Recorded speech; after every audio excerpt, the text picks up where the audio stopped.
Hi everyone, welcome back to my channel, and today I will be talking more about my story regarding sexual assault. I'm going to be reading you a poem that I have written over, I guess, 3 or so months. It took me a long time to write this, but basically the poem is things that happened to me and how I was feeling and how I'm feeling now. So this poem is really going to be the background of my story, and then I'll talk a little bit more about it after I read the poem. So my poem is on my phone. I didn't want to write it out because it's just a lot. So it is called Ember. I got that idea name from my sister. She helped me come up with the name because I was having a difficult time finding a name for my poem, and Ember is basically like fire coming out of wood. So that really rang true to me because of like a dark, dismal event that happened into my life. I'm the fire that's coming out of it. I'm getting my life back. I'm growing and I'm expanding. So it just rang true to me. So my poem is called Ember. It's been 3 years since that night. Meeting you online, eating sushi, going back to your apartment felt right. Once inside, I turn around and see the door shut. My heart stopped, beating faster and faster. I could hardly breathe, but I pull myself together and fake a smile. You grin at me and push me onto the bed. I knew right there I wouldn't be leaving for a while. As I lay there, I feel all your weight on me. I try to move, but I'm stuck, still, and trapped. I laugh it off to distract you so I could eventually go free. You tease that you want me, but I plead no. You're laughing now and it's scaring me. All I do is stare at the door, wanting to go. I feel so ashamed, embarrassed, and hurt. I play along because there's nothing I could do. You grin some more, thinking I was a flirt. Once it's over, I get my stuff and leave your apartment. I run to my car and begin to cry. There's so many emotions I can't put them into one compartment. I leave that place and pretend it never happened. You text me a few days later asking how I've been. I ignore you since deep inside I'm saddened. A few weeks go by and I see your name on my phone. I tell you to leave me alone and you call me names. I get a new message from another number and it's you. I turn to stone. 5 different phones later, your friend messaged me saying that you've committed suicide. My mind spins in circles because I know that you've lied.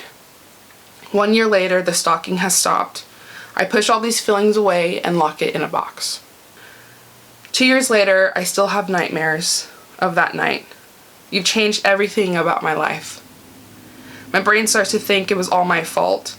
If I never went there, if I just put up a fight, I wouldn't have experienced what I did. I should have ran, screamed, or something, but I couldn't change the fact that my senses hid. Over the years, I gained weight more than I realized, trying to eat away the pain and sorrow I felt for 2 years. So many complications that surfaced that had me surprised. I pretended it never happened to help me with my insanity. I moved on with my life, with my boyfriend, and with myself, I thought. I developed stress and vanity. I couldn't do it anymore. I couldn't keep this secret inside. I felt like if I did, I would destroy myself. I said enough is enough and I don't want to hide. And finally telling someone what happened, I felt free. I'm finally working on me and changing my life. Now it's time to focus on me. So that is my poem, Ember.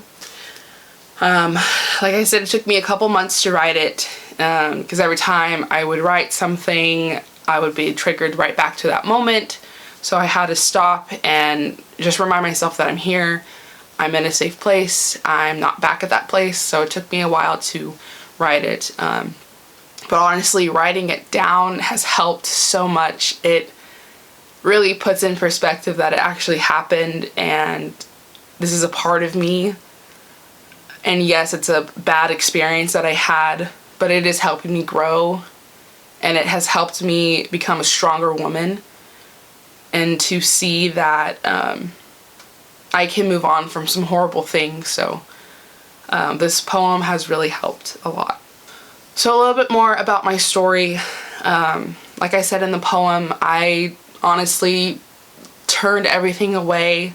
I locked all those emotions up. I really did pretend like it never happened, because back then I didn't realize what happened was sexual assault.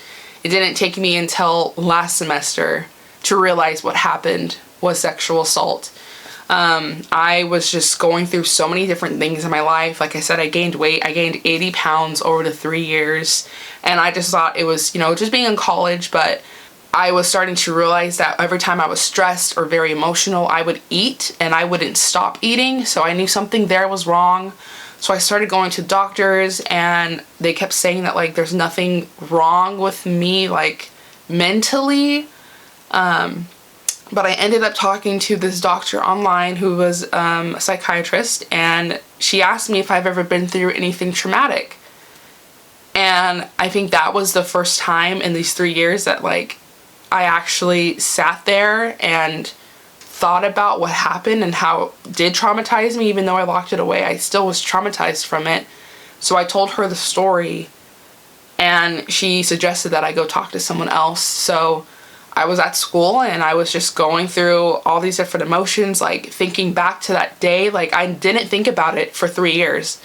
And then all of a sudden, like all these different memories started coming back. I started remembering things, and everything just started coming out of my head, and it was just super overwhelming.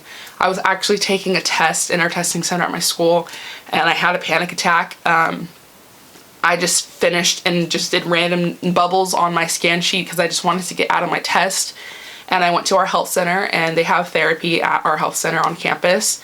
And I had an emergency meeting with my therapist, and I was in there for 2 hours, just letting it all come out.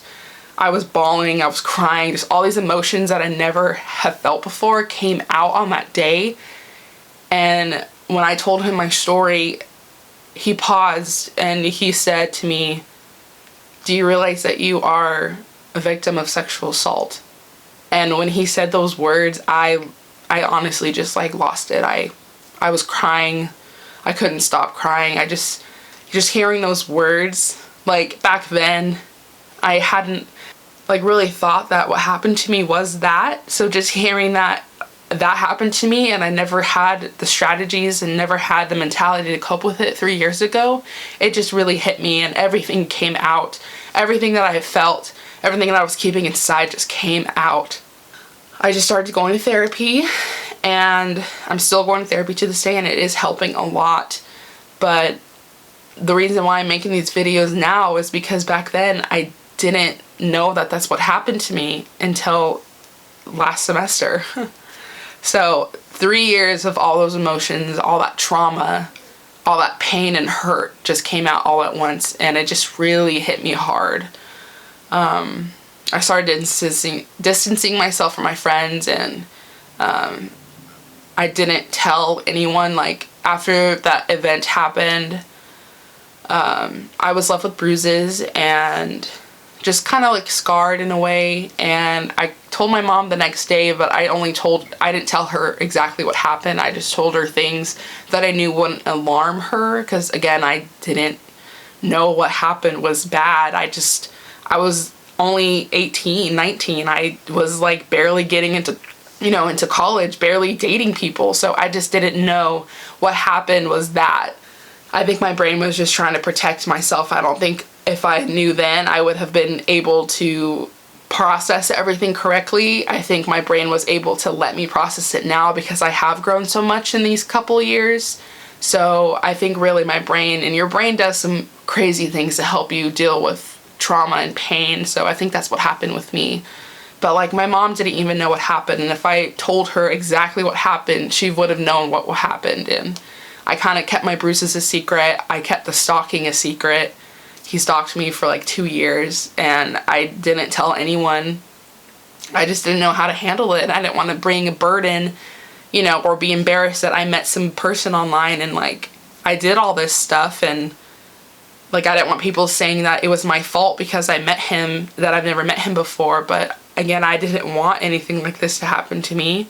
I didn't know this was going to happen to me, so I just let everything slide and let my mind just take over for me and help me, and it just hit me all of a sudden last year or last semester, and I'm happy that it did because I was able to start healing. Because if you keep those traumas in for a long time, it will destroy your life. And for me, it started with weight.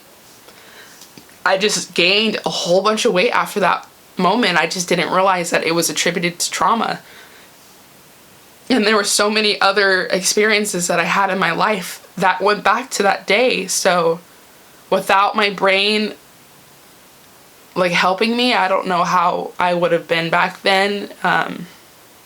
This is a scary thing to go through. So I'm very happy that I'm now working on myself, and I'm now dealing with the problem and with the issue, because it is a hard thing to go through by yourself.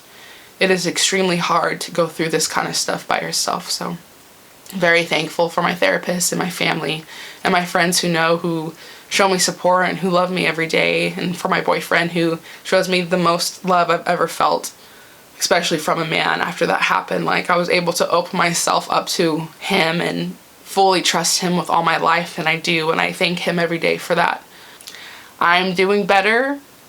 I'm getting a little, you can tell in my voice, I'm getting a little jerked up about this, but there was a time where I would bawl if I even tried to talk about this. So I'm happy that I'm able to talk about this and not cry.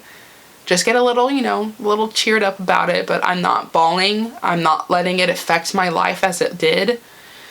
I'm truly healing, and I love how I feel right now. I love who I am right now, and I'm so grateful for where I am right now.